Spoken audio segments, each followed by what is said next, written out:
Very good morning everyone and Jay Shri Ram. Let us start our today session. आज बहुत auspicious day है और इसीलिए थोड़ा सा फीलिंग सबके अंदर अलग है। और इसी के साथ मैंने सोचा कि क्यों अपन लेक्चर को छुट्टी दे, अपन क्यों ना आज के दिन राम भगवान को भी दिखा देंगे कि धरती पर भी और राम पैदा होने के लिए रेडी है और अच्छा काम करने के लिए रेडी है। आप सब लोग नेशन बिल्डर कहलाओगे, फ्यूचर के नेशन बिल्डर हो आप। तो डेफिनेटली आपके ऊपर रेस्पॉन्सिबिलिटी है कि अच्छे से देश को आगे बढ़ाना है। तो आज का दिन हम काम नहीं करेंगे तो क्या करेंगे? ऑफ कोर्स हमको काम करना है और हमको दिखाना है भगवान को कि हमारे पास भी जिद है। जैसे भगवान राम के पास थी चीजों को जीतने की, तो हमारे पास भी हमारे मन में एक जिद है, हम भी जीतेंगे सीए की डिग्री को। ठीक है दोस्तों, तो चलिए स्टार्ट करते हैं आज का सेशन। एंड आपका एक 21st क्वेश्चन होमवर्क दिया था मैंने आपको, बहुत ही इजी क्वेश्चन था। सबने किया है क्या होमवर्क? क्वेश्चन नंबर 21 आपका होमवर्क था। कितना रुपया था उसमें? 7 लाख रुपीज था, बराबर 7 लाख रुपीज था उस क्वेश्चन में आपके पास available. I open the question for you.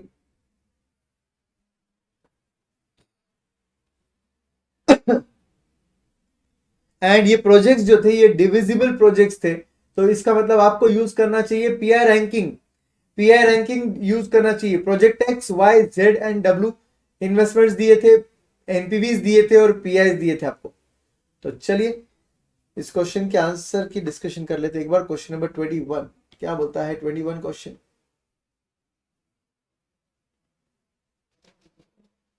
सबसे पहले प्रोजेक्ट पीआई रैंक। सिंपल एक फॉर्मेट बनेगा, प्रोजेक्ट पीआई एंड रैंक। इस प्रोजेक्ट में आएगा project X Y Z W और इसमें आपका पीआई आएगा 1.2, 1.25, 1.60, 1.30। इसका रैंक आएगा 1.60 का 1, फिर आएगा 2 1.30 के लिए, फिर आएगा 3 1.25 के लिए और लास्ट में आएगा 4 फॉर 1.2 पीआई। करेक्ट? रैंकिंग सबका करेक्ट है। अब रैंक के अनुसार हमें क्या करना है? प्रोजेक्ट में इन्वेस्टमेंट करना है। तो नीचे हम लिखेंगे select the projects as per the ranks। तो रैंक्स के अनुसार हम लोग प्रोजेक्ट सिलेक्शन करेंगे। यहां पर आएगा सबसे पहले रैंक, फिर आएगा प्रोजेक्ट। पीआई नहीं लिखा तो भी चलेगा बट एनपीवी लिखना जरूरी है। Investment and cumulative investment. दोस्तों ये होगा लॉजिक। इसमें rank 1, project is Z. Investment आपका कितना है वो देखेंगे पहले। इन्वेस्टमेंट जेड में जो है वो 2,50,000 है और उसका एनपीवी है 1,50,000। एनपीवी लिया जाएगा 150, इन्वेस्टमेंट करेंगे 250, क्यूमुलेटिव रहेगा 250। पैसा कितना था आपके पास? 7 लाख था। 7 लाख में से 250 गया तो कितना बचा? रैंक 2 बताइए कितना बचा? 450। करेक्ट। एंड रैंक 2 जो है वो है प्रोजेक्ट डब्ल्यू और उसका इन्वेस्टमेंट कितना है? प्रोजेक्ट डब्ल्यू का इन्वेस्टमेंट कितना है? 6 लाख रुपीज है। आपके पास 6 लाख नहीं है, आपके पास 450 अवेलेबल। तो फिर हम बोलेंगे एनपीवी भी प्रोपोर्शनेट निकालना पड़ेगा। यहां पर लिखना पड़ेगा 450 का इन्वेस्टमेंट, क्यूमुलेटिव इन्वेस्टमेंट बन जाएगा 7 लाख का। और यहां पर कैलकुलेशन करना पड़ेगा आपको किस चीज का? एनपीवी का। तो एनपीवी का कैलकुलेशन यहां पर कैसे होगा? Is very very simple. हम बोलेंगे टोटल एनपीवी 1,80,000 का है बट वो तब रहेगा जब 6 लाख इन्वेस्टमेंट करेंगे। हम तो इन्वेस्टमेंट सिर्फ 450 का कर रहे हैं, तो 1,80,000 divided by 6 lakh into 4,50,000। 1,80,000 divided by 6 lakh into 4,50,000 proportionate NPV आ रहा है आपका। आपका एनपीवी कितना आता है?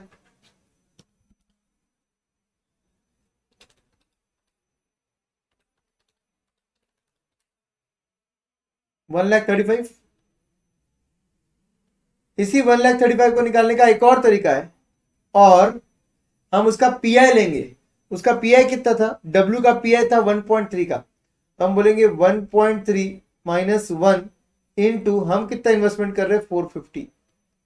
हर एक रुपए के लिए कितना एक्स्ट्रा मिल रहा है अपन ने वो निकाला और मल्टीप्लाई कर दिया उसको हमारे इन्वेस्टमेंट वैल्यू के साथ 450 के साथ। इसका भी आंसर 1,35,000 ही आता है।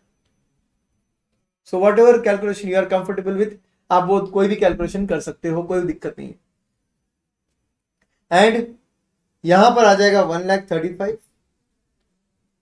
अब टोटल जो है 135 प्लस 150 करेंगे तो 285 होता है, 285 होता है। तो हम बोलेंगे finally by investing ₹7 lakh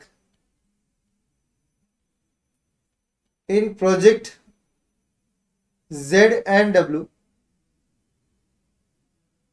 we get NPV of ₹2,85,000. We get NPV of ₹2,85,000. सही है क्या दोस्तों? क्या ये कैलकुलेशंस, क्या ये आंसर आपका भी आ गया बराबर से? ग्रेट, चलो सही है। एकदम आसान सा क्वेश्चन आपको होमवर्क के लिए दिया था। आई एम श्योर कि आपने पूरा बचा हुआ टाइम जो है अच्छे से इन्वेस्ट किया है क्वेश्चनर बुक सॉल्व करने में।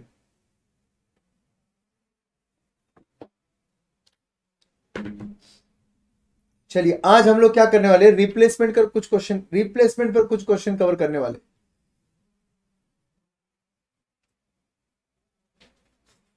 यस, क्वेश्चन नंबर 17 पे आ जाओ सब लोग। Question number 17 everybody, what it says. Question number 17 क्या बोल रहा है?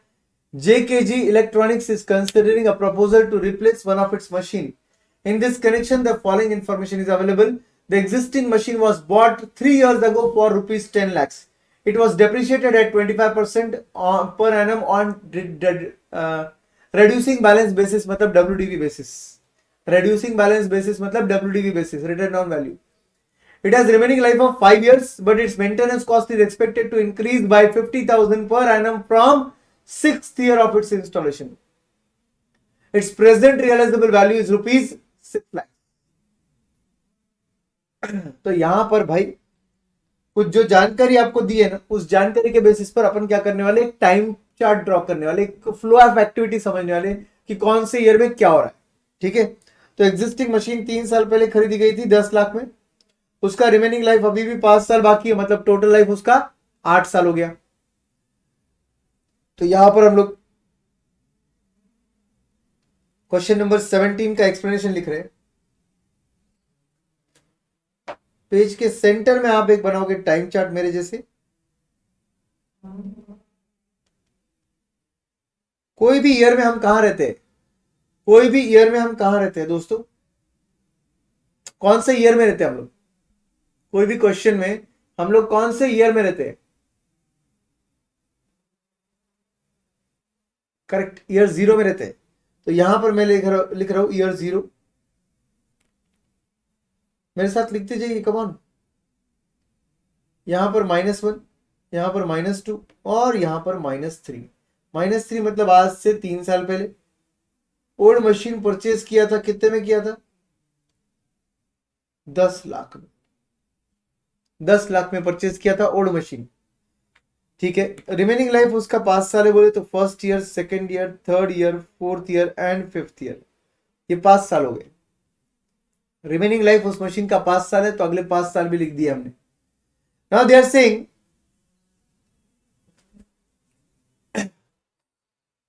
its maintenance cost is expected to increase by 50,000 per annum from 6th year of its installation. तो उसका इंस्टॉलेशन का 6th ईयर कौन सा रहेगा? उसका इंस्टॉलेशन का पहला ईयर है -3, फिर सेकेंड ईयर है -2, थर्ड ईयर है -1। 0 कोई ईयर नहीं होता दोस्तों। 1 will be 4th year, 2 will be 5th year and 3 will be 6th year of installation. Yes. So year 0 कोई ईयर नहीं होता, वो सिर्फ अभी का एक पॉइंट ऑफ टाइम होता है जिसको हम ईयर 0 के नाम से बुलाते हैं। इसलिए ईयर 0 को कोई ईयर काउंट मत करो, क्योंकि आज के समय में 12 महीने नहीं है अपने पास, अभी का एक पल है बस। करेक्ट, तो -3, -2, -1 3 साल हो गए, 1, 2 एंड 3 और 3 साल हो गए, तो 6th ईयर ऑफ इंस्टॉलेशन उसका बन गया 3 ईयर। और हम यहां पर बोलेंगे 50,000, 50,000, 50,000, 3, 4, 5 तीनों सालों में आपको कितना लेना है? 50,000। बट ये मेंटेनेंस कॉस्ट दोस्तों आपके ओल्ड मशीन का लगेगा। मैं क्या बोल रहा हूं, बट ओल्ड मशीन अगर रिप्लेस कर दिया जाए, अगर ओल्ड मशीन को हम रिप्लेस ही कर रहे हैं ईयर 0 में, तो कैन वी से ये हमारा कॉस्ट है या ये हमारा सेविंग है? रिप्लेसमेंट के एंगल से ये क्या बन जाएगा दोस्तों? अगर ओल्ड मशीन का ये मेंटेनेंस लगने वाला है आपको per annum, but old machine रहेगा ही नहीं ईयर 0 में, अगर मैं उसे बदल दूंगा, चेंज कर दूंगा, तो कैन वी से ये 50,000 मेरे सेव हो जाएंगे। यस, ये हमारा सेविंग बन जाएगा। भले उधर लिखा है मेंटेनेंस कॉस्ट, बट अच्छे से पढ़िए, ओल्ड मशीन मेंटेनेंस कॉस्ट है वो। तो भाई ईयर 0 में अगर मैं रिप्लेसमेंट ही कर दूं, तो ओल्ड मशीन का मेंटेनेंस कॉस्ट क्यों लगेगा मुझे? वो तो मेरा सेव हो जाएगा। तो यहां पर हम हेडिंग देंगे सेविंग्स। 50,000 क्या बन गया हमारा? सेविंग्स बन गया। Everyone, then they are saying it's present realisable value is rupees 6 lakh. आज अगर उसे बेच देंगे हम ओल्ड मशीन को, तो 6 लाख रुपीज मिलेंगे हमको। The new machine cost rupees 15 lakh and is subject to same rate of depreciation. Underline करो, उसको हाईलाइट करो, सेम रेट ऑफ डेप्रिसिएशन, और वहां लिखो same block of asset. Same block of asset. अगर ये रेट ऑफ डेप्रिसिएशन सेम है, इसका मतलब टैक्सेशन के अनुसार इनका ब्लॉक ऑफ एसेट भी सेम है एवरीवन। तो इसका मतलब क्या हो गया? आपको change in block of asset देखना पड़ेगा कितना हो रहा है। ऑलरेडी ब्लॉक जो था उसी को कंटिन्यू करने वाले हम लोग, क्योंकि 25% वाला ब्लॉक था, और ये नया मशीन भी 25% ब्लॉक में ही आ रहा है। तो नए मशीन का कॉस्ट है 15 लाख, ईयर 0 में आपको देना पड़ेगा 15 लाख, बट नए मशीन का आपका रियलाइजेबल वैल्यू कितना है? 6 लाख है। तो इसका मतलब पूरा 15 लाख अपनी जेब से बाहर नहीं जाएगा। 15 लाख हम पे करेंगे, बट 6 लाख हमको मिलेगा भी। तो नेट अपनी जेब से कितना जाएगा? 9 लाख जाएगा। यस, यहां पर ईयर 0 में हम लिखेंगे, ईयर 0 में हम लिखेंगे purchase price of new machine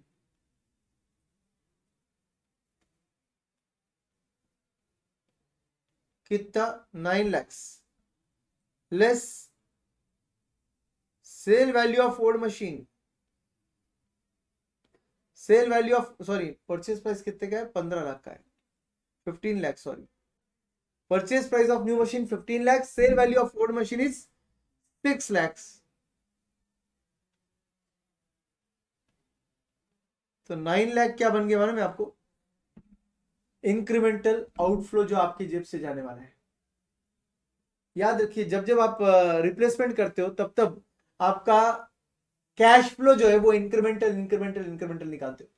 पुराने के मुकाबले नए में कितना आउटफ्लो लग रहा है, पुराने के मुकाबले नए में कितना इनफ्लो आ रहा है, पुराने के मुकाबले नए में कितना सेविंग हो रहा है, पुराने के मुकाबले नए में कितना कॉस्ट लग रहा है, पुराने के मुकाबले नए में कितना डेप्रिसिएशन एक्स्ट्रा लग रहा है, सब कुछ हम इंक्रीमेंटल निकालते हैं दोस्तों। तो यहां पर भी हम देख रहे हैं हमारा इंक्रीमेंटल कितना जा रहा है? 9 लाख जा रहा है। नए मशीन का कॉस्ट है 15 लाख, आपका आउटफ्लो रहेगा, बट 6 लाख आपका इनफ्लो रहेगा सेल ऑफ ओल्ड मशीन से। आपकी जेब से एक्स्ट्रा सिर्फ 9 लाख जाएगा। करेक्ट। और क्योंकि उन्होंने बोला आपको सेम ब्लॉक ऑफ एसेट में है, तो नीचे लिखो वर्किंग नोट 1। ये आपका मेन पार्ट का आंसर चालू हो गया, यहां से मेन आंसर का पार्ट है ये। और यहां पर आप लिखोगे change in block of asset particulars rupees. And can you tell me WDV of old machine before replacement?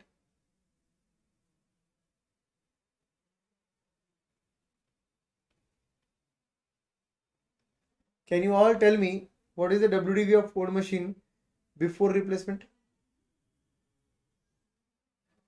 Replacement के पहले आपका मशीनरी 3 साल पहले परचेस किया गया था 10 लाख में, उसको आपने 25% से WDV बेसिस पर डेप्रिसिएशन चार्ज किया है।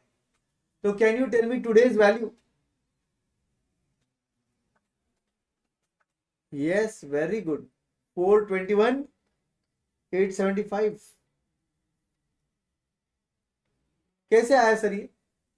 10 lakhs -25% first year, -25% second year, -25% third year, 3 साल पहले परचेस किया था, तो आ गया आज का वैल्यू 421,875। अब हम बोलेंगे इसमें एडिशन या purchase of new machine.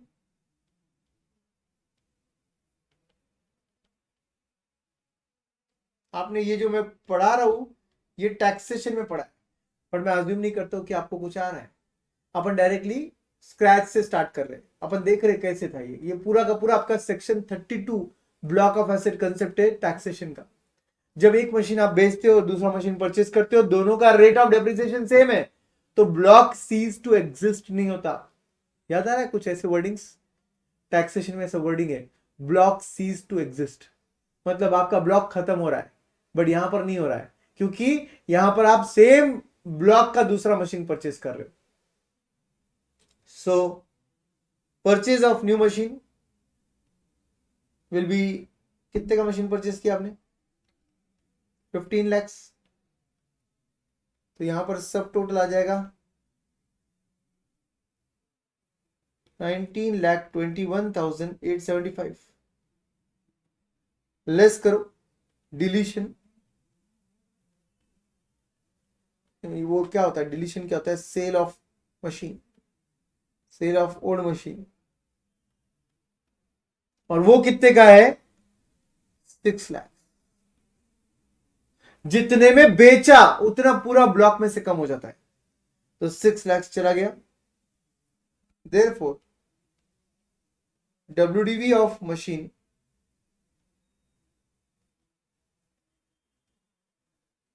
After replacement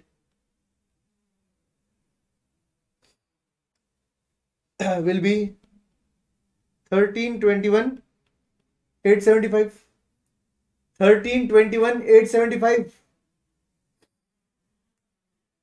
Therefore हम बोलेंगे change in block of asset, change in block of asset due to replacement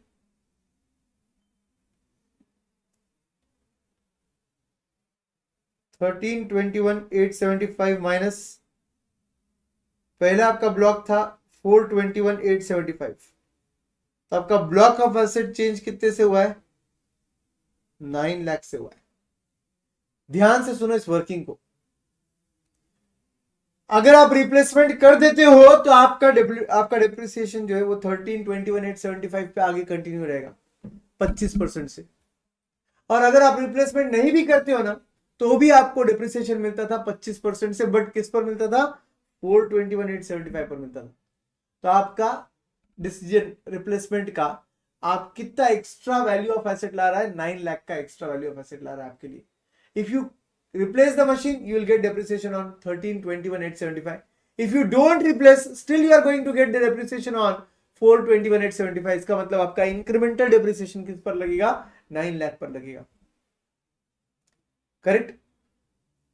ये आपका बेस बन जाएगा डेप्रिसिएशन के लिए आगे के, बट वो डेप्रिसिएशन नहीं रहेगा, इंक्रीमेंटल डेप्रिसिएशन रहेगा, क्योंकि रिप्लेसमेंट के बाद 1321 पे डेप्रिसिएशन मिलेगा, रिप्लेसमेंट के पहले भी 421,875 पे मिलता था। तो ड्यू टू रिप्लेसमेंट आपको एक्स्ट्रा डेप्रिसिएशन 9 लाख पे मिलेगा। एक्स्ट्रा डेप्रिसिएशन बोल रहे मतलब वो बन गया इंक्रीमेंटल डेप्रिसिएशन। तो इस वर्किंग को यहां पर क्लोज कर दो,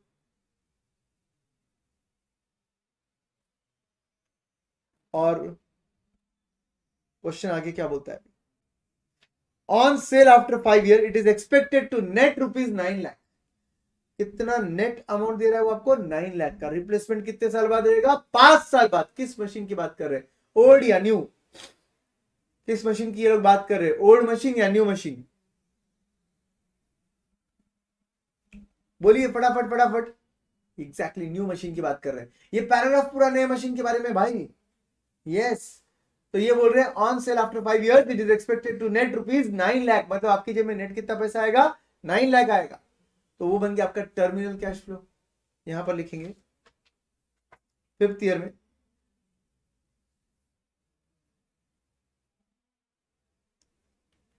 cell of new machine,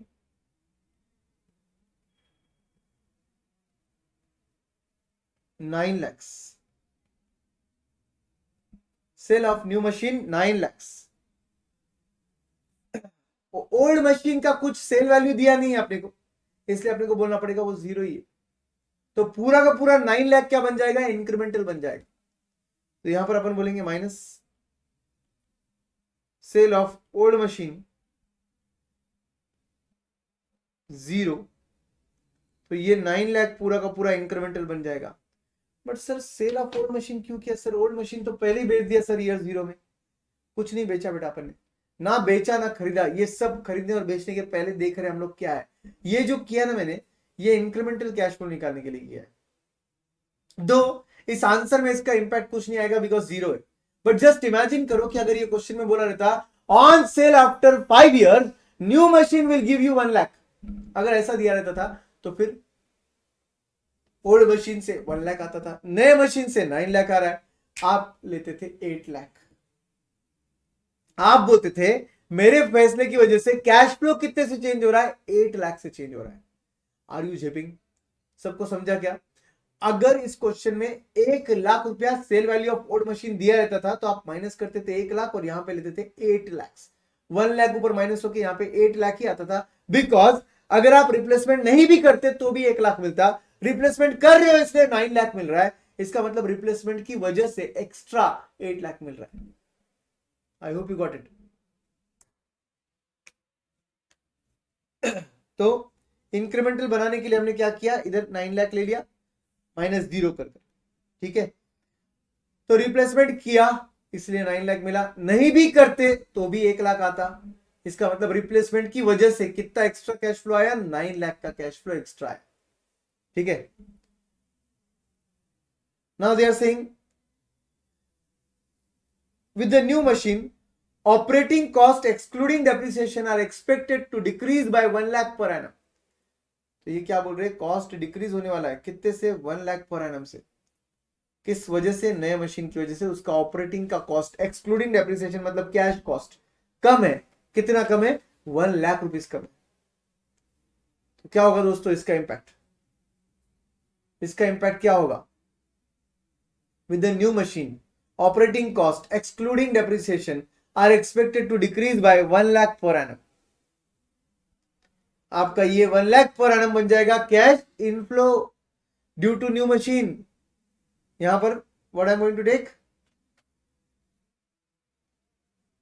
savings के अंदर ही लेंगे 1 लाख फर्स्ट ईयर में, 1 लाख सेकेंड ईयर में, और थर्ड ईयर में तो ऑलरेडी 50 है, तो वो 50 तो आपका मेंटेनेंस का सेविंग था, और 1 लाख ऐड कर दो, और आपका वापस से 1 लाख ऐड कर दो फोर्थ ईयर में, वापस से 1 लाख ऐड कर दो फिफ्थ ईयर में। 1 लाख 1 लाख 1 लाख क्या है सर, ये है ऑपरेटिंग कॉस्ट में सेविंग। सर वो 50-50 क्या है सर, उसके साथ क्यों ऐड किया, बिकॉज वो मेंटेनेंस कॉस्ट में सेविंग था, तो दोनों भी सेविंग्स इन कॉस्ट ही तो है, दोनों भी तो सेविंग्स इन कॉस्ट हुए ना, तो फिर दोनों को ऐड करना पड़ेगा आपको। First year second year maintenance में कुछ भी बचौतरी नहीं थी, क्योंकि आपका थर्ड ईयर ऑनवर्ड्स आपका ये मेंटेनेंस कॉस्ट था, थर्ड फोर्थ फिफ्थ। उन्होंने बोला था इंस्टॉलेशन के 6th ईयर से, इंस्टॉलेशन का 6th ईयर आपका थर्ड ईयर आया था, तो फिर थर्ड फोर्थ फिफ्थ अपन ने लिया था मेंटेनेंस कॉस्ट। ये क्या है, 50-50 हजार, ये आपका मेंटेनेंस कॉस्ट जिसको मैंने अभी हाईलाइट किया है। और वो जो बचा हुआ 1-1 लाख एवरी ईयर दिख रहा है, वो आपका ऑपरेटिंग कॉस्ट में सेविंग है, ठीक है। Now they are saying in addition the speed of new machine would increase productivity on account of which the net revenue would increase by 1.5 lakh per annum। ये जो नया मशीन है इसका speed ज्यादा है, वो एडवांस्ड मशीन है, और उस वजह से ये बोल रहे हैं कि एवरी ईयर आपका रेवेन्यू बढ़ेगा 1.5 लाख से। अगर आपका एवरी ईयर रेवेन्यू बढ़ेगा 1.5 लाख से, तो 1.5 lakh every year will be inflow for you, क्योंकि उससे रेवेन्यू बढ़ रहा है ना, तो रेवेन्यू बढ़ रहा है मतलब इनफ्लो ही हुआ। तो यहां पर हम बोलेंगे इंक्रीज इन रेवेन्यू, जैसे सेविंग हेडिंग दिया वैसे यहां पर एक हेडिंग देंगे, वो रहेगा इंक्रीज इन रेवेन्यू।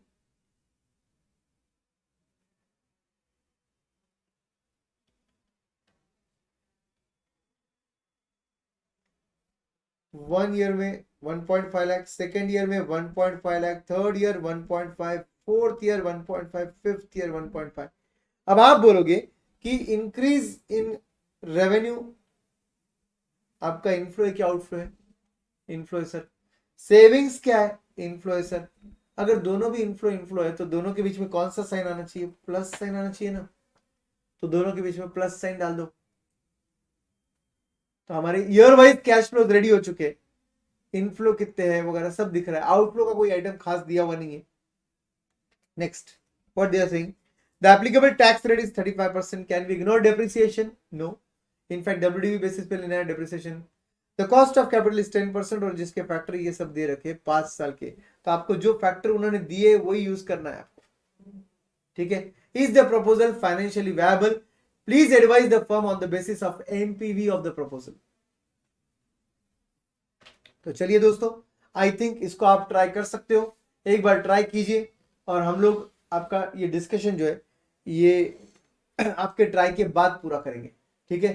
तो एक बार आप इसे ट्राई करोगे इस क्वेश्चन को, यहां पर जब आप सॉल्व करोगे तो आपका पहला कॉलम आना चाहिए इंट्रीम के अंदर ईयर, दूसरा कॉलम आएगा आपका इंक्रीज इन रेवेन्यू, ये इनफ्लो है आपका इंक्रीज इन रेवेन्यू, फिर आएगा आपका सेविंग्स, वो भी आपका इनफ्लो, सेविंग्स इन कॉस्ट, फिर आएगा टोटल कैश इनफ्लो, फिर आएगा डेप्रिसिएशन जिसके अंदर दो कॉलम आएंगे, opening WDV and depreciation eight 25%। Opening WDV के अंदर डेप्रिसिएशन ओपनिंग डब्ल्यूडीवी किसको लेंगे? 421,875 को लेंगे कि 1321,875 को लेंगे कि 9 लाख को लेंगे? बोलिए, जब आप डेप्रिसिएशन कैलकुलेशंस करोगे जिसमें ओपनिंग डब्ल्यूडीवी फर्स्ट ईयर का लिखोगे तो कितना लिखोगे आप? क्योंकि ये डेप्रिसिएशन कैलकुलेशन नहीं है, इंक्रीमेंटल डेप्रिसिएशन कैलकुलेशन है। यस, 9 लाख को लेना पड़ेगा बिकॉज डेप्रिसिएशन नहीं निकाल रहे, इंक्रीमेंटल डेप्रिसिएशन निकाल रहे, रिप्लेसमेंट की वजह से तुझे एक्स्ट्रा डेप्रिसिएशन कितना मिल रहा है वो निकाल रहा है, करेक्ट। तो वो ले लोगे आप 9 लाख का फिगर, उस पर आप डेप्रिसिएशन निकालोगे 25% से, लेस इज इक्वल टू करोगे, अगले साल का ओपनिंग डब्ल्यूडीवी आएगा, फिर डेप्रिसिएशन 25% से, इस तरीके से आपका हर एक साल का डेप्रिसिएशन आएगा। और फिर आपका प्रॉफिट बिफोर टैक्स आएगा जिस पर आप चार्ज करोगे टैक्स, फिर आएगा सीएफएटी। तो कॉलम्स देख लो एक बार, आपको ही ट्राई करना है, मैं सिर्फ हेडिंग दे रहा हूं, लिखो डिटर्मिनेशन ऑफ कैश फ्लोज। पहला आएगा इनिशियल कैश फ्लो,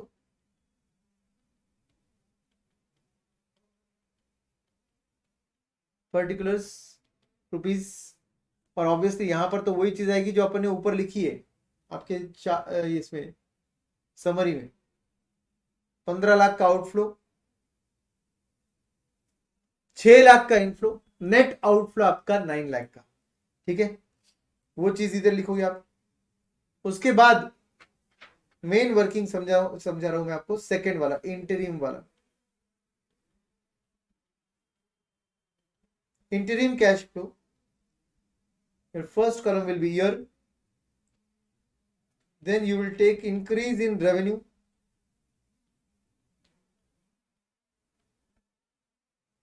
फिर सेविंग्स इन कॉस्ट,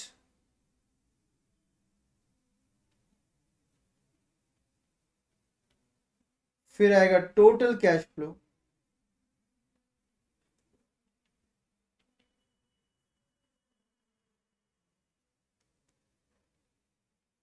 यहां पर आप हेडिंग दे दोगे incremental depreciation,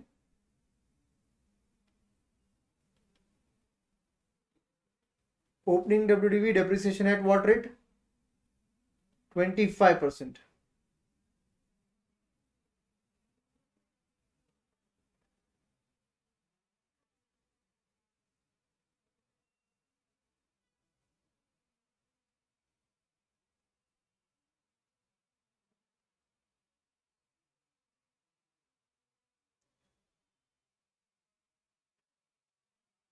profit before tax,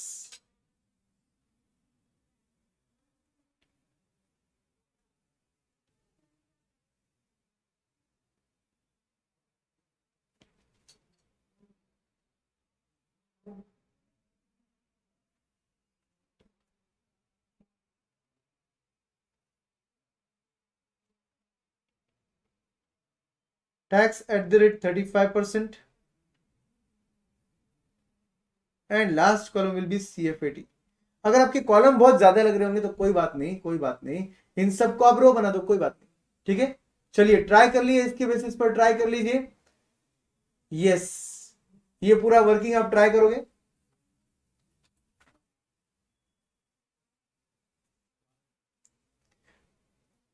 और लास्ट में तो आपका थर्ड केस आएगा टर्मिनल कैश फ्लो।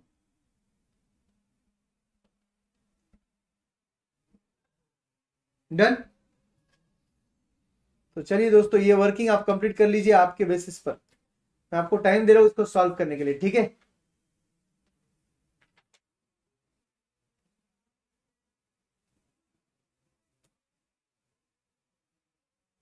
इसे सॉल्व करने के लिए मैं टाइम दे रहा हूं, अच्छे से सॉल्व कीजिए।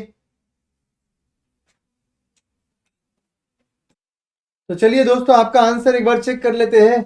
सबसे पहले इनिशियल इन्वेस्टमेंट में आप लोगों ने वही चीज लिखी होगी जो अपन ने ऊपर लिखी है। Purchase of new machine 15 lakh, sale value of old machine 6 lakh, बराबर है क्या। तो आपने स्टार्टिंग में वही लिखा रहेगा जो अपन ने इधर लिखा है। यहां पर अपन बोलेंगे purchase price of new machine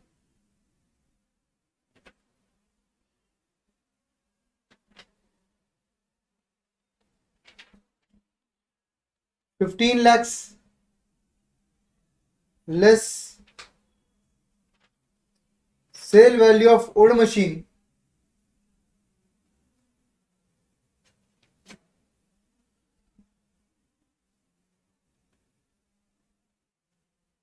6 lakhs, therefore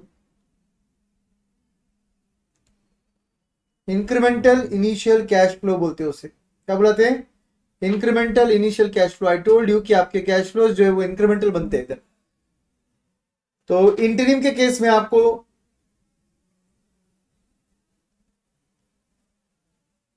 five years का कैलकुलेशन करना था। Increase in revenue every year 1,50,000 है।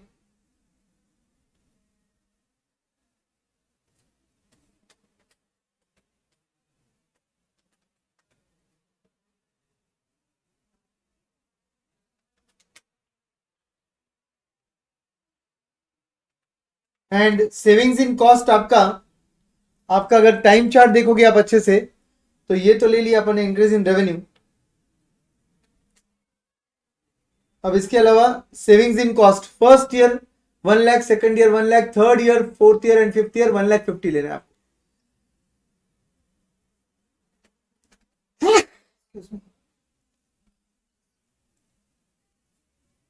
1 लाख, 1 लाख एंड 1,50,000 3 साल के लिए। चलो सही। यहां पर अब आपका टोटल कैश फ्लो आएगा, पहला आएगा 2,50,000 और बाद में सेकेंड ईयर भी 250, बट थर्ड ईयर जो है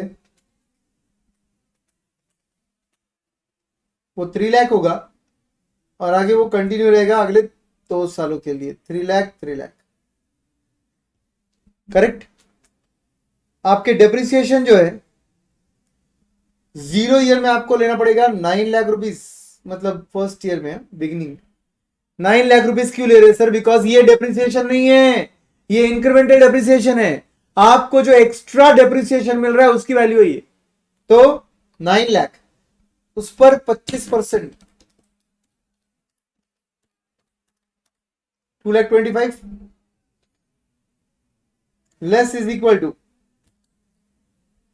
6,75,000, उस पर 25%, 168,750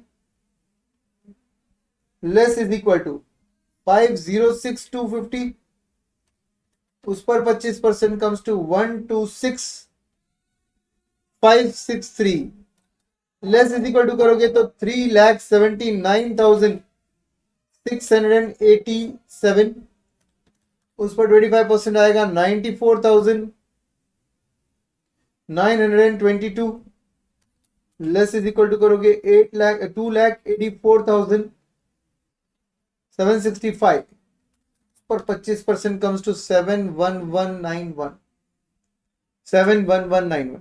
प्रॉफिट बिफोर टैक्स लाना है। क्या करेंगे दोस्तों? अगर ये ए है ईयर कॉलम, बी कॉलम आपका increase in revenue, C column आपका सेविंग्स है, D will be B plus C, E F is equal to E into 25%, G part will be profit before tax, G part profit before tax कैसे आएगा, तो G is equal to हम बोलेंगे T minus F, D is total cash inflow and this is F, minus F करने से आपका answer आएगा depreciation minus करने से profit before tax, H will be G पर 35% and I will be equal to directly बोलेंगे D that is total cash inflow minus बोल देंगे directly H tax, D minus H बोला तो भी चलेगा, और अगर आपको जी माइनस एच करना है profit before tax minus tax, फिर आपको एड बैक करना पड़ेगा एफ, जी माइनस एच प्लस एफ करोगे तो भी आंसर वही आएगा जो डी माइनस एच करने से आएगा। करेक्ट, एक बार वेरीफाई कर लेंगे, डोंट वरी, नंबर आने के बाद। 2,50,000 माइनस 2,25,000 विल गिव मी 25,000 का profit,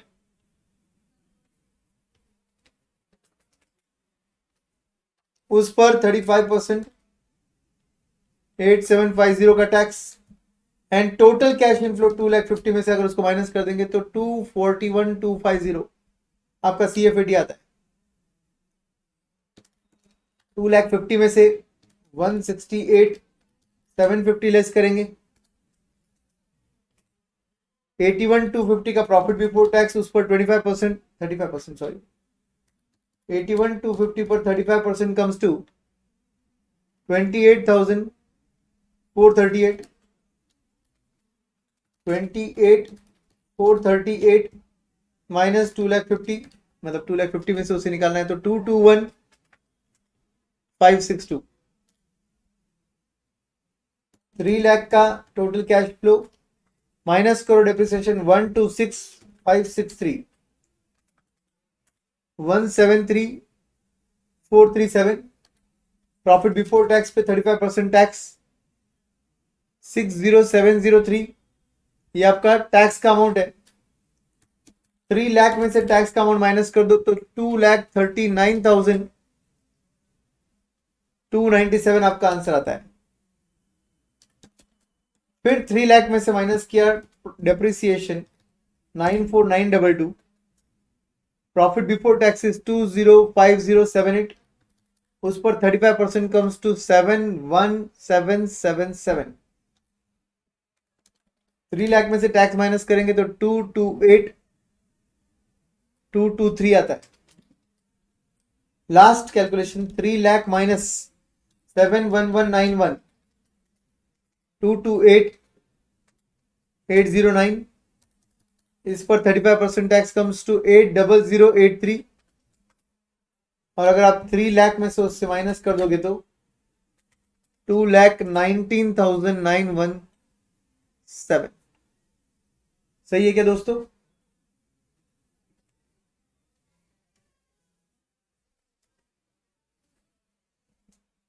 great. Terminal cash flow जो हमने बोला था वही होगा दोस्तों, particulars rupees,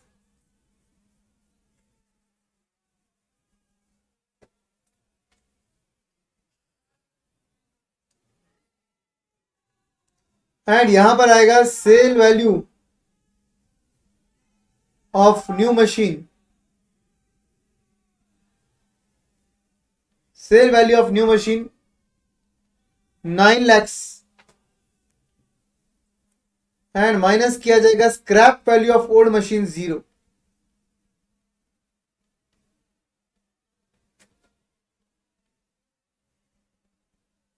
Therefore, incremental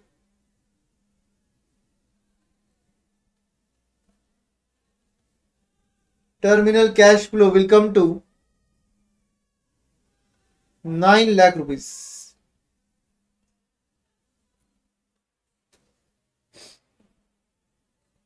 Incremental terminal cash flow will come to 9 lakh rupees. सही बात, इससे निकाल लेंगे हम हमारा NPV.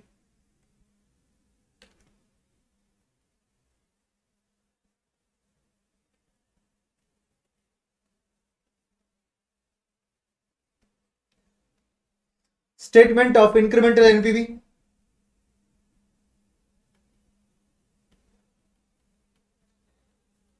Here particulars cash flow discounting factor at the rate. क्या रेट लेंगे भाई? 10%. DCF 0 1 2 3 4 5 5.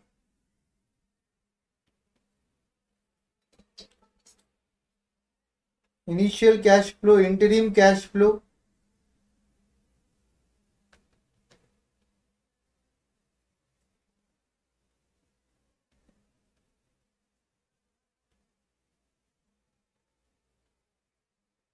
एंड लास्ट में आ जाएगा टर्मिनल कैश।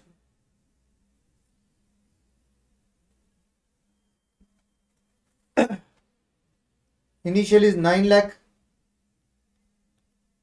फैक्टर 1 ये भी 9 लाख,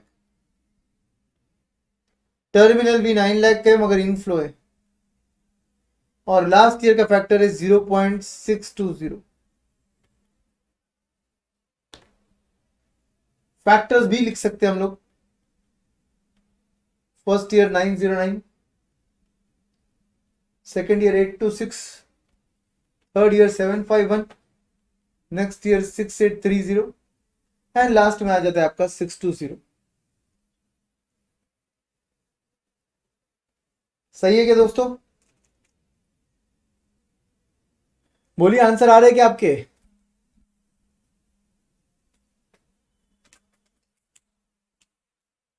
ग्रेट। अब यहां के कैश फ्लोज जो है ये कॉपी करने हैं आपको।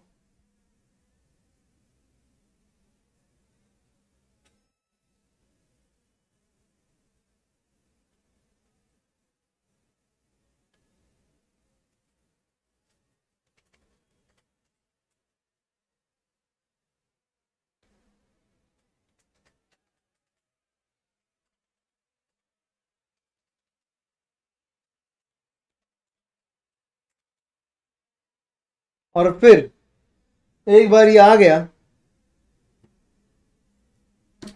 मल्टीप्लाई कर लो फैक्टर के साथ और आपका आंसर आ जाएगा।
फाइनल आंसर बताइए आपका एनपीवी का कितना आता है?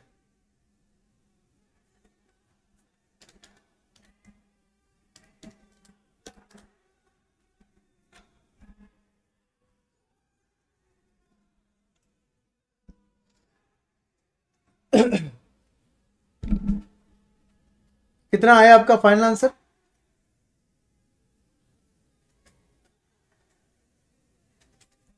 यस एवरीवन, क्या है आपका फाइनल आंसर?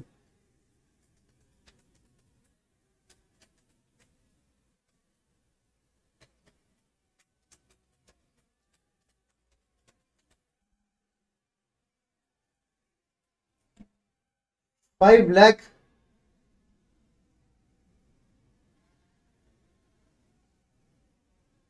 32,188 आ रहा है मेरा।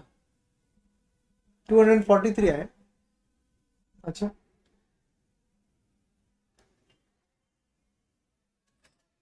₹5,32,243। ठीक है,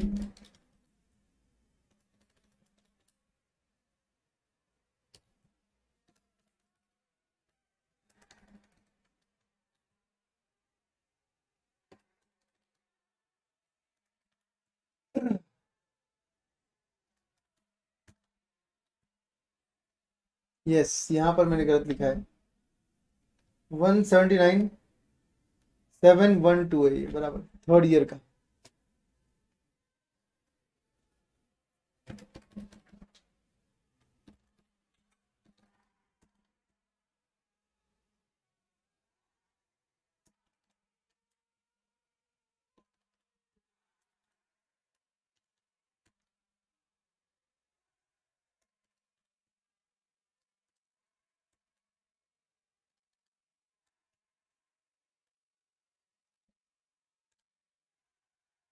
correct, your answer is absolutely correct guys. और ये था रिप्लेसमेंट पर क्वेश्चन। तो रिप्लेसमेंट के क्वेश्चन में हमने क्या देखा, अगर ब्लॉक ऑफ एसेट सेम है तो change in block of asset निकालते हैं, करेक्ट। रिप्लेसमेंट में और एक केस पॉसिबल है कि जहां पे block of asset he same नहीं है, ब्लॉक ऑफ एसेट ही अलग है। मतलब एक रहेगा 25% तो दूसरा जो एसेट खरीद रहे वो 20% का रहेगा, रह सकता है डेप्रिसिएशन उसका रेट। तो उस केस में फिर कैसे सॉल्व करते हैं, उसके लिए हम लोग एक और क्वेश्चन सॉल्व करके अभी देखते हैं, ठीक है। चलिए दोस्तों, अगला क्वेश्चन सॉल्व करते हैं, क्वेश्चन नंबर 18। इसका कंक्लूजन क्या लिखोगे, पॉजिटिव एनपीवी है भाई, लिख दो। The machine should be replaced, the machine should be replaced बोल दो।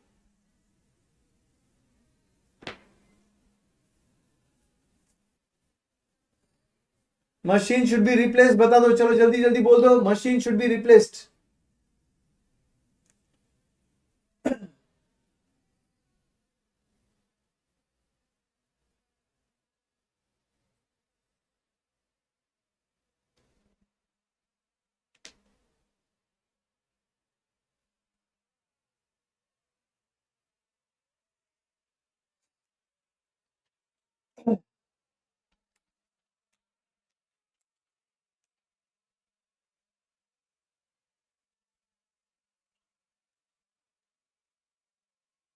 एटीन क्वेश्चन पे आ जाओ।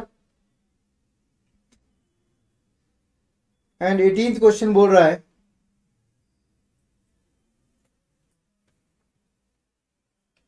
companies presently using a crane for major irrigation project. This crane was bought 2 years ago for rupees 10 lakhs. तो भाई फिर से समरी नहीं लिखना है, वो पहला क्वेश्चन था इसलिए आपको समरी ड्रॉ करके बताया था, अब समरी लिखने की जरूरत नहीं है, याद रखिए, ठीक है। तो यहां पर बोला है 2 साल पहले 10 लाख में परचेज किया था उसे, डेप्रिसिएशन रेट उसका 20% पर एनम है। Company requires such a crane for 3 more years, और आगे 3 साल जरूरत है ऐसे एसेट की, ठीक है।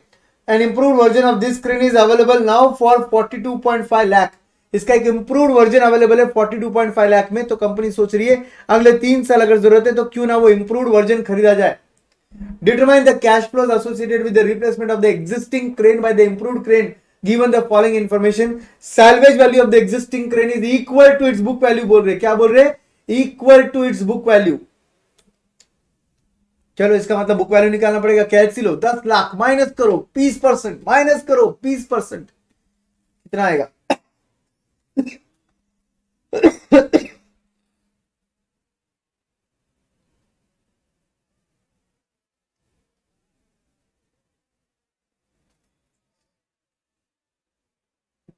यस 6,40,000, बिल्कुल सही है। फिर उसके बाद ये बोल रहे हैं कि उतना ही आपका बुक वैल्यू रहेगा, उतना ही आपका you can say salvage value रहेगा, ठीक है। तो इसका मतलब 0 ईयर में हमारा 6,40 का इनफ्लो आएगा।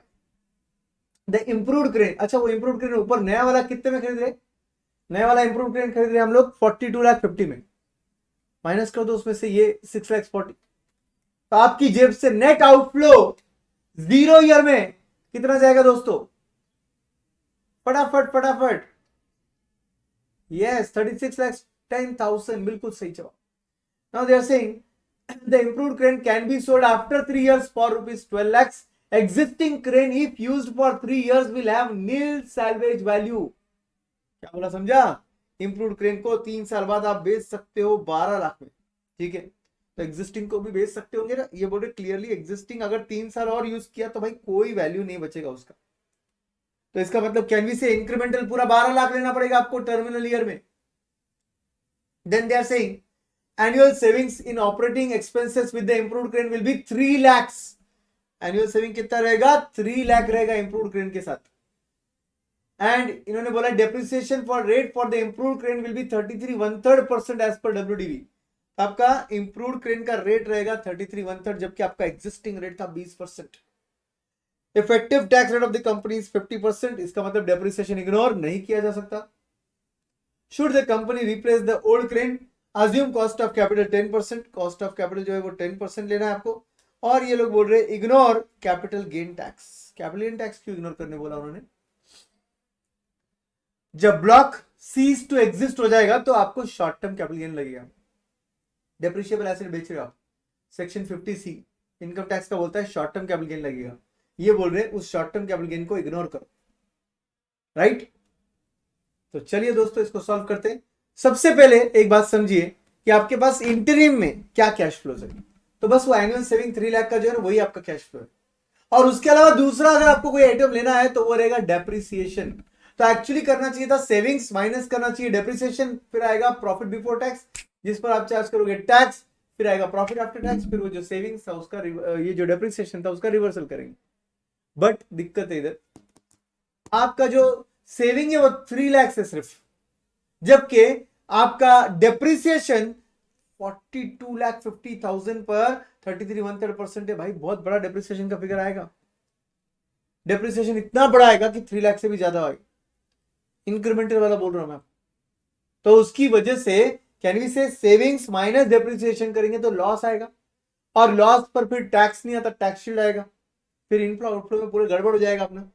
बेटर रहेगा ऐसे वक्त जहां पर डेप्रिसिएशन की वजह से आपके प्रॉफिट्स आपके लॉस में कन्वर्ट हो रहे हैं या आपका प्रॉफिट बिफोर टैक्स नेगेटिव आ रहा है, उस वक्त क्या करना चाहिए दोस्तों? उस वक्त सबसे बेस्ट तरीका होता है मेथड 3, CFAT का मेथड 3 यूज करते हैं अपन लोग। वो क्या था सर? डेप्रिसिएशन को सेपरेट ट्रीट करो एंड बाकी कैश फ्लोज को सेपरेट। तो चलिए सॉल्व करते हैं। क्वेश्चन नंबर 18 में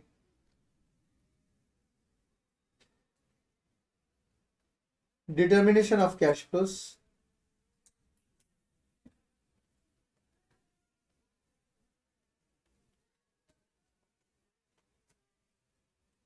incremental initial cash flow,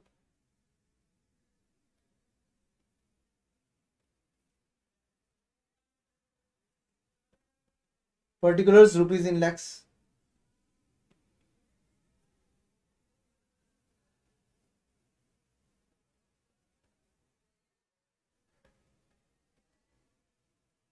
purchase price of new crane,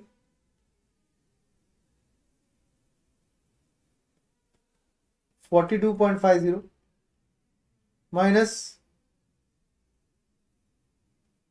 sale value of old crane into bracket equal to book value।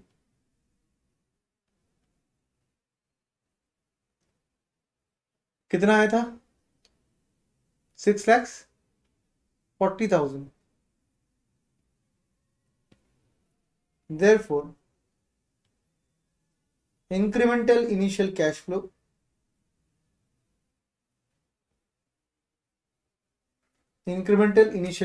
will be 36.10 lakhs. 36.10 lakhs.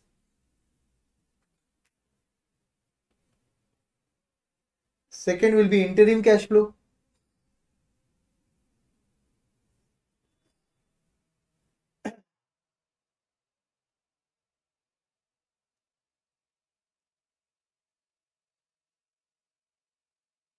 And then interim में आपको मैंने बताया वैसे डेप्रिसिएशन भी आएगा, और इंट्रीम में आपका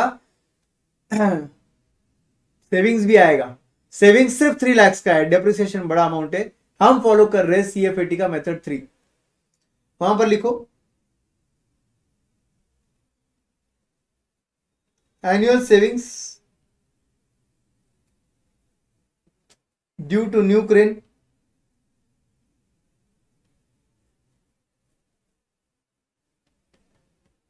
$3 lakhs less tax at the rate. इस क्वेश्चन का टैक्स का रेट है 50%। देयरफॉर सेविंग्स आफ्टर टैक्स 1,50,000 का टैक्स आएगा और सेविंग आफ्टर टैक्स जो है वो 150 रहेगा।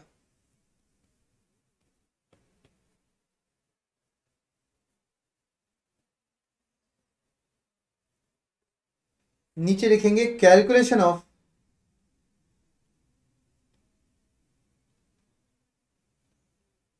Incremental depreciation tax shield. Incremental depreciation tax shield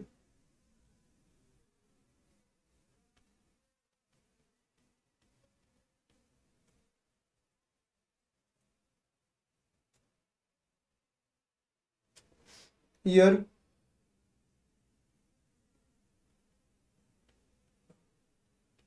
new करेन opening WDV depreciation at the rate 33 1/3%,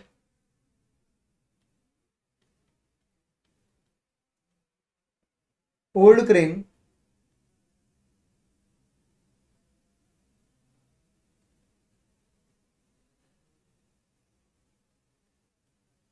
opening WDV depreciation at the rate 20%,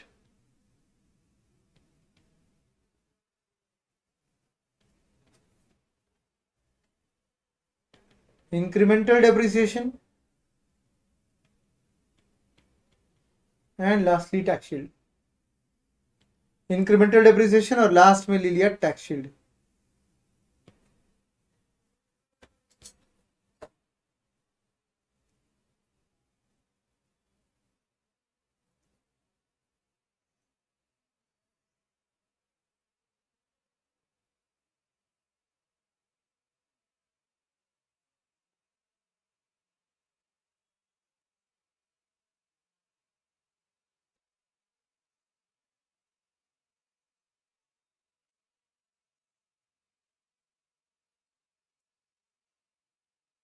A B C is equal to B into 33 1/3%, D E is equal to D into 20%,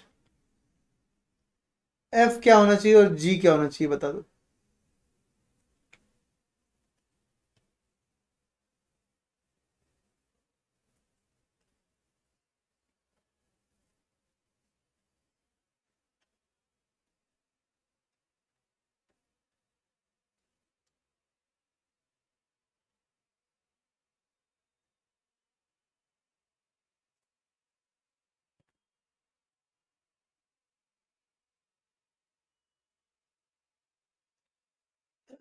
बोलिए।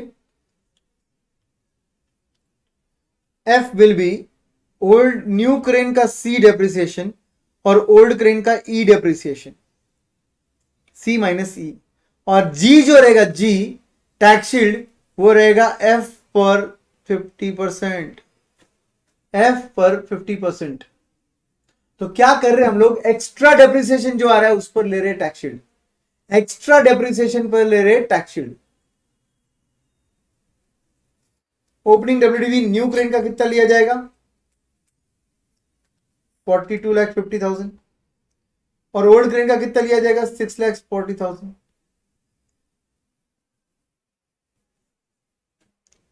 तो एक काम करो 42,50,000 को divide by 3 करो। 33 1/3% मतलब क्या होता है, डिवाइड बाय 3 होता है। 14,16,667, 28,33,333 को डिवाइड बाय 3 करो। 9,44,444,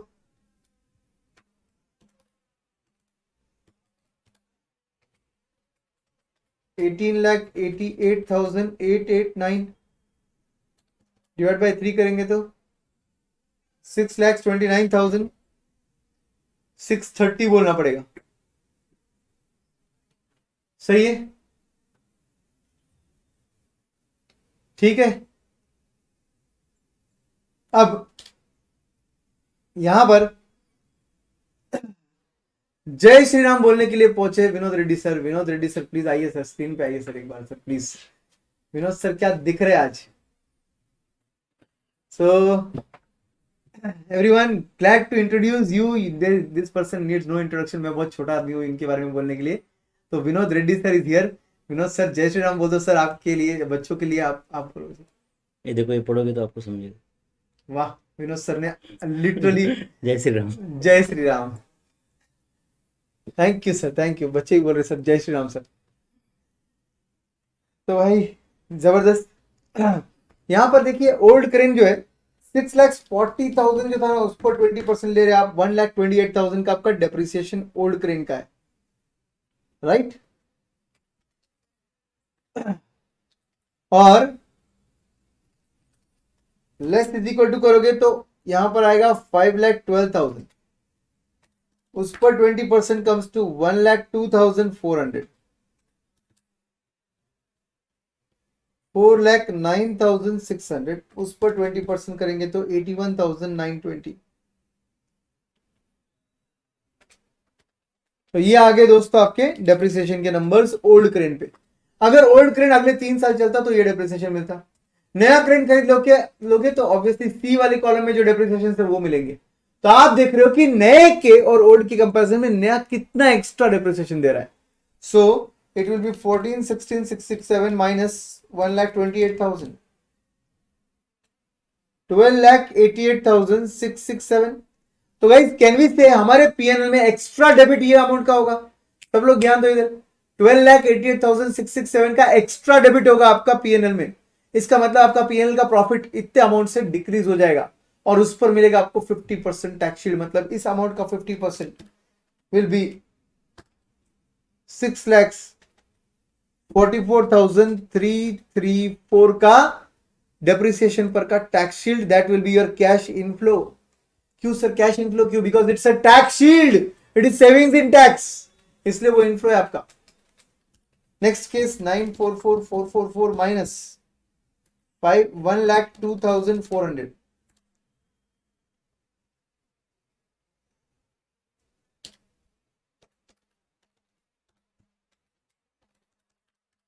8,42,044। उस पर 50% tax comes to 421,022 tax shield. 629,630 minus 81,920, extra depreciation is 547,710 और इस पर 50% कम्स टू 2,73,855, 2,73,855। ये आपका टैक्स शील्ड का अमाउंट आ गया। टैक्स शील्ड की अमाउंट आपके कैश इनफ्लो है जी कॉलम में जो लिखे। और ये जो 1,50,000 है ये एवरी ईयर का इनफ्लो है। एनुअल वर्ड वो यूज कर लिया, इसका मतलब ये बन गया आपका 1-3। ये क्या बन गया आपका 1,50,000 जो लिखा है ये एनुअल है, इसका मतलब ये बन गया 1-3 और ये आ गया 1-2-3। मतलब समझा, डेप्रिसिएशन सेपरेट, बाकी item separate. Last third item will be terminal cash flow. Incremental लिख दो उधर।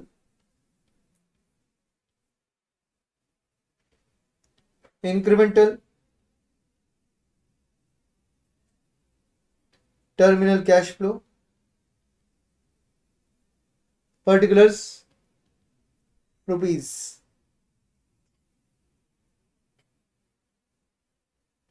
Cell value of new crane, sale value of new crane कितना बोला उन्होंने? 12 lakhs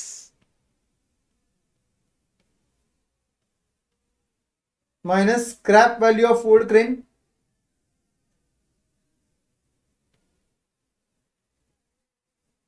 0। देयरफॉर 12 लाख जो है ये पूरा बन जाएगा आपका इंक्रीमेंटल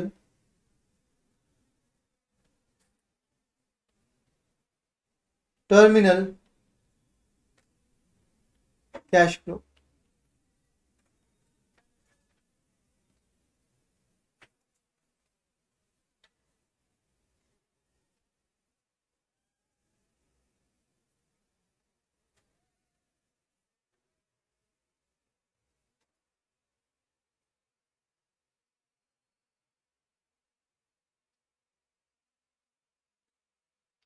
चलिए done.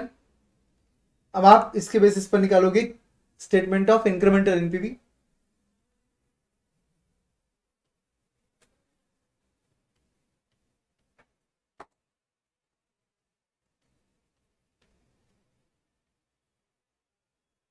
Here particulars, cash flow, discounting factor eight the rate, इस केस में कंपनी का कॉस्ट ऑफ कैपिटल 10% ही बोला है, एंड डीसीएफ 0 1-3 1 2 3 और फिर से 3।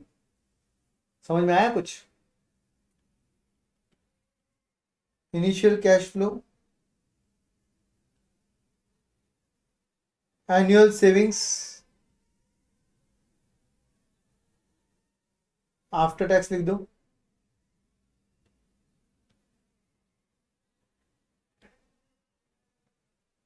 डेप्रिसिएशन का tax shield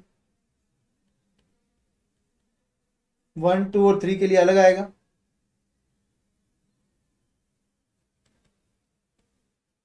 and finally terminal cash flow.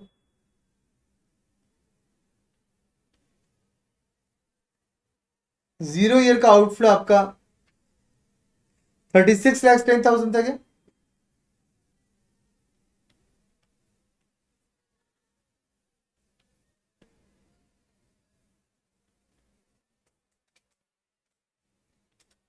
Yes. Then annual saving आपका 1,50,000 है आफ्टर टैक्स वाला, और डेप्रिसिएशन का टैक्स शील्ड जो है, लास्ट कॉलम आपका कैश इनफ्लो रहेगा, जो कॉलम नंबर जी है ऊपर के वर्किंग में, 6,44,000 421,022 2,73,855। ये आपके कैश इनफ्लो के फिगर है, बिकॉज ये डेप्रिसिएशन टैक्स शील्ड है, और टर्मिनल कैश फ्लो 12 लाख है। 1 divided by 1.1 is equal to 0.909 is equal to 0.826, 0.751, 0.751, और जीटी दबा देंगे तो 2.487, 2.487, यस। तो चलिए, ये आपके नंबर्स है और इससे आपको निकालना है इंक्रीमेंटल एनपीवी।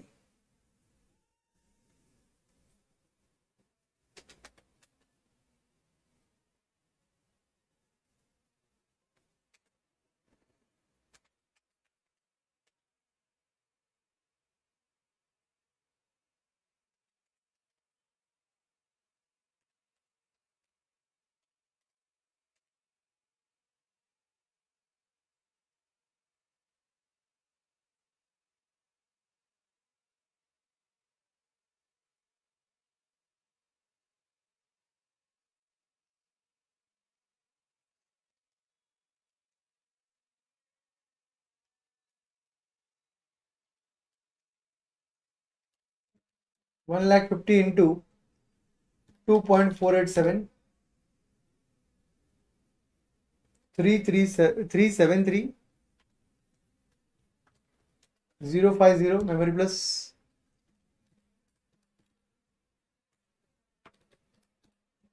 644334 इंटू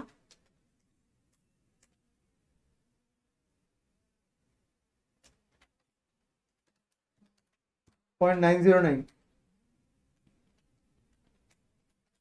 585 700,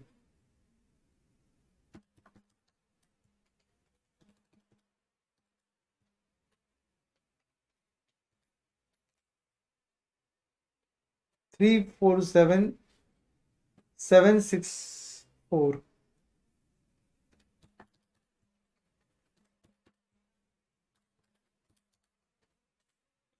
205665,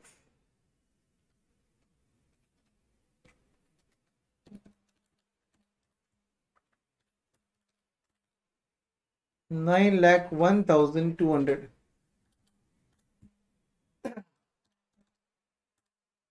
कितना होता है आपका एनपीवी? नेगेटिव आ रहा है।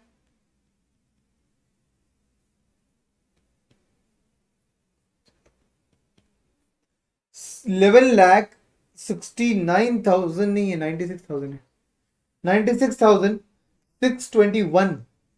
करेक्ट, यस, ये आ रहा है आपका NPV. No problem, no problem, I understood. तो फाइनली हम बोलेंगे फिर भाई नेगेटिव एनपीवी है तो नया क्रेन खरीदो मत, रिप्लेसमेंट मत करो, ओल्ड क्रेन को ही कंटिन्यू करो अगले 3 सालों तक। So write the conclusion, new crane should not be purchased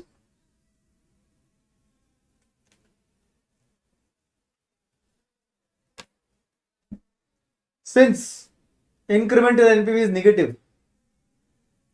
Since incremental NPV is negative.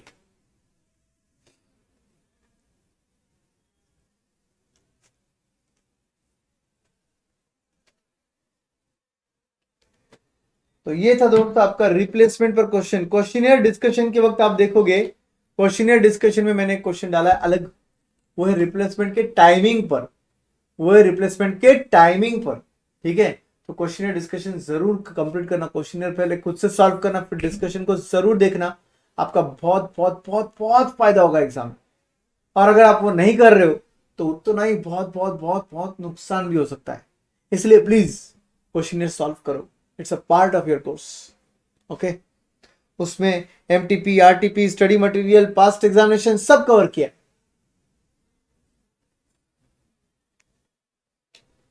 तो यहां पर हम बोल सकते हैं कि हमारा 21 तक सब क्वेश्चन सॉल्व हो चुके हैं, 21 तक सभी क्वेश्चन सॉल्व हो चुके हैं, राइट।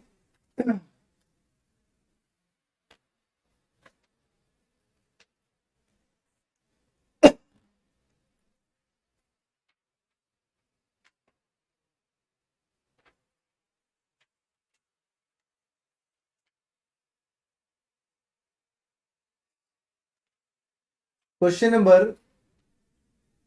23 पर आओगे आप, 23, 23 नहीं 24, 24 पर आ जाओ। एक क्वेश्चन है छोटा सा, सॉल्व कर लो। और आज भी मैं आपको कोई होमवर्क नहीं दे रहा हूं, आपको बस क्वेश्चनर सॉल्व करना है अच्छे से। ठीक है, आपका आज का भी कोई होमवर्क नहीं है, बिकॉज आपको सॉल्व करना है क्वेश्चनर अच्छे से। ठीक है, चलो 24th क्वेश्चन अच्छे से पढ़ो। Project costing rupees 5,60,000 is expected to produce annual net cash benefit CFAT of rupees 80,000 over a period of 15 years. Estimate the internal rate of return मतलब IRR. Also find the payback period and obtain the IRR from it. Also find the payback period and find the IRR from it. How do you compare this IRR with the one directly estimated? तो क्या बोला इन्होंने, annual cash flow same दिया, इसलिए ये लोग बोल रहे पहले पेबैक पीरियड निकालो, फिर उसके बाद आईआरआर निकालो, और वो आईआरआर आपके नॉर्मल आईआरआर से कैसे अलग रहेगा वो बताओ। चलिए दोस्तों 24th क्वेश्चन सॉल्व करते हैं।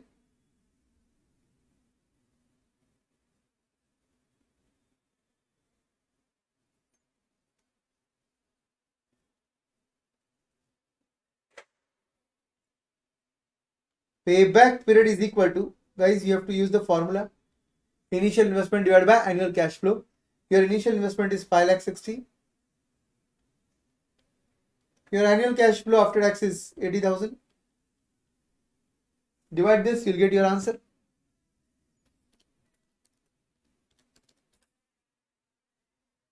Seven years. पेबैक पीरियड कितना आ रहा है बताओ? yes, 7 years. Now we have to search for PVAF factor 15 years जो आ रहा है 7 years, 7 के आसपास। 7 हमारा पेबैक पीरियड, तो 7 के आसपास मेरा PVAF फैक्टर आना चाहिए। कैलसी लो, बोलो हमारा फेवरेट रेट तो 10 है, 1 डिवाइड बाय 1.1, 15 बार इज इक्वल टू फिर जीटी।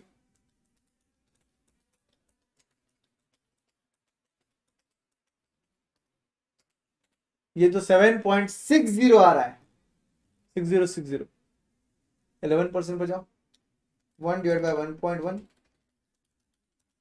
11,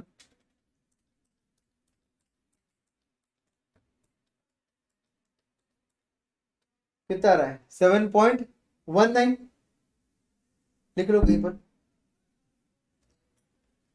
11% रेट पर आ रहा है 7.19। 12 देखो एक बार।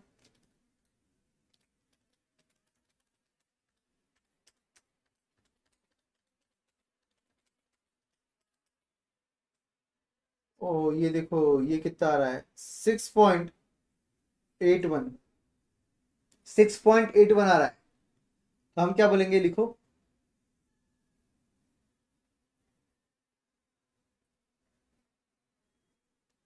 The closest rate for PVAF7, closest rates लिखो rates, the closest rates for PVAF7 are 11% and 12%, 11% and 12%. Therefore, the IRR should be between 11% and 12%. The IRR should be between 11% and 12%. नीचे लिखो here cash flow discounting factor at 11% DCF, discounting factor at 12% and DCF.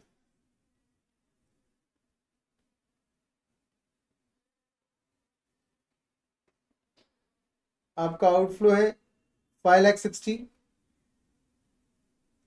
आपका inflow है 80,000।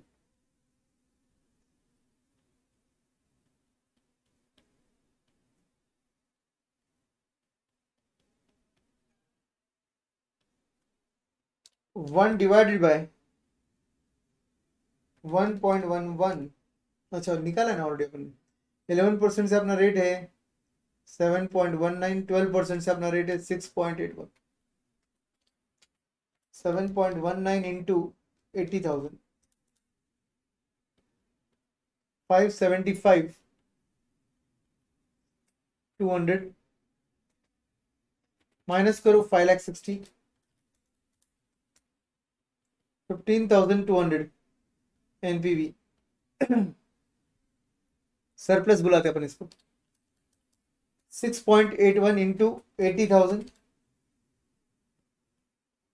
5,44,800 minus करो 5,60,000, यहां पर आ रहा है negative 15,200। Deficit बुलाते आप इसको। Therefore, IRR is equal to start rate plus surplus upon surplus minus deficit into difference in rate.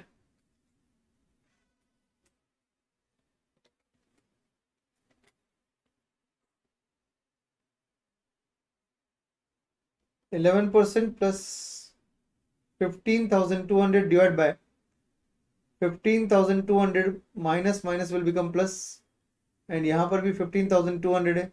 Difference in rate 1% है।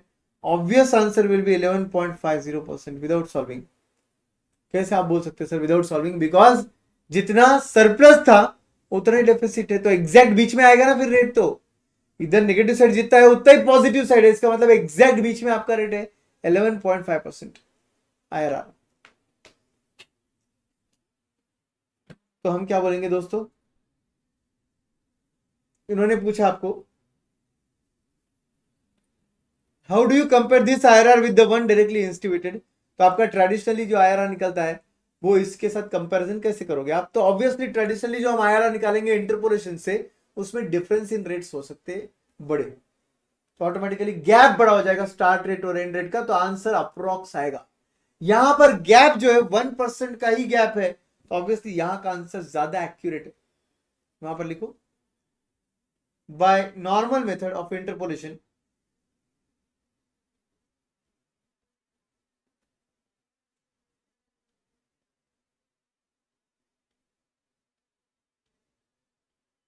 by normal method of interpolation, the difference in rates can be more.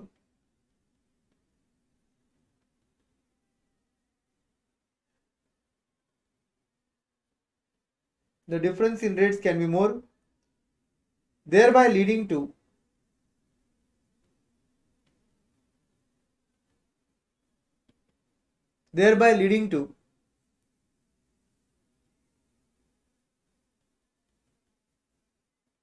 approximate answer. Thereby leading to approximate answer. जितना gap बड़ा रहेगा उतना answer approx आएगा, जितना gap कम रहेगा start rate and rate में उतना आंसर परफेक्ट ज्यादा आएगा। ठीक बात समझ में आया ये पार्ट? एक क्वेश्चन आप ट्राई कर सकते हो, क्वेश्चन नंबर 24 जो है ये होमवर्क ले लो। 24 नहीं 25 रहेगा शायद। लास्ट क्वेश्चन कौन सा है? यस 25 क्वेश्चन जो है ये आप होमवर्क के लिए ट्राई कर सकते हो। Vedika limited has the limited investment funds 6 lakh rupees and is evaluating the desirability of 5 investment proposals. Their profiles are summarized below. Project MNOPQ investment दिया हर एक के, annual cash flow after tax दिया हुआ है, मतलब CFAT है वो आपका, ईयर वाइज लाइफ भी दिया है हर एक का।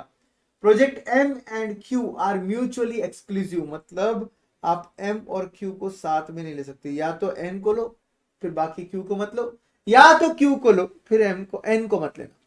ठीक है, म्यूचुअली एक्सक्लूसिव मतलब ऐसा कोई सेट आप ऐसा कॉम्बिनेशन नहीं बनाओगे जिसमें N भी आ रहा है और Q भी आ रहा है साथ में।